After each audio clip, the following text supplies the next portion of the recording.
जलपाईगुड़ी से खबर।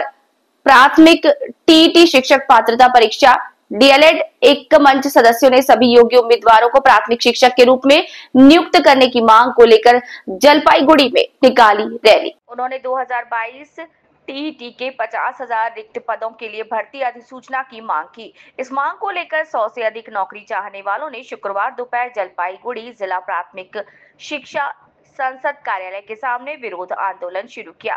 जलपाईगुड़ी के 100 से अधिक प्राथमिक शिक्षक नौकरी चाहने वाले जिला प्राथमिक शिक्षा संसद भवन के सामने एकत्र हुए।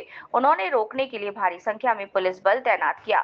नौकरी के अभ्यर्थी सैफुल इस्लाम और बंशी गोप ने कहा, 2022 में टीईटी परीक्षा काफी पारदर्शिता के साथ आयोजित की गई थी। इसके बावजूद अभी तक हमारी नियुक्ति नहीं हुई, इसीलिए टीईटी पास सभी अभ्यर्थियों को तत्काल नौकरी पर नियुक्त किया जाए। इस मांग को लेकर उन्होंने जलपाईगुड़ी जिला प्रशासन शिक्षा संसद कार्यालय के समक्ष काफी देर तक विरोध प्रदर्शन किया। বনশ্রী গোপ, আমি জলপাইগুড়ির একজন 2022 টেট পাস প্রার্থী।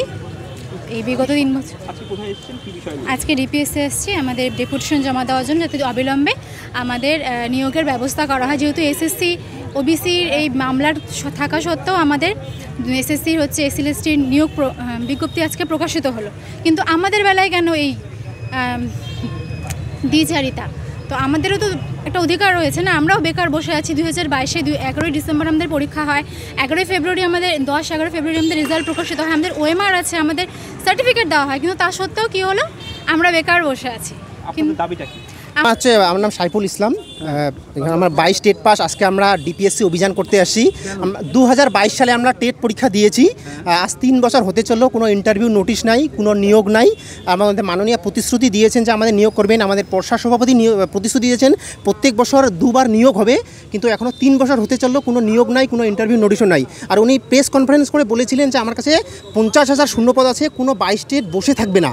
এখন আজ 3 বছর হতে চললেও কোনো নিয়োগ নাই, কোনো ইন্টারভিউ নাই। আমরা এর প্রত্যেক 23 জেলাতে অভিযান করেছি। আজকে জলপাইগুড়ি জেলা আমরা পর্ষদ সভাপতির কাছে গিয়েছি, আমরা শিক্ষামন্ত্রীর কাছে গিয়েছি, শুধু প্রতিশ্রুতি দিয়েছেন। আর আমাদের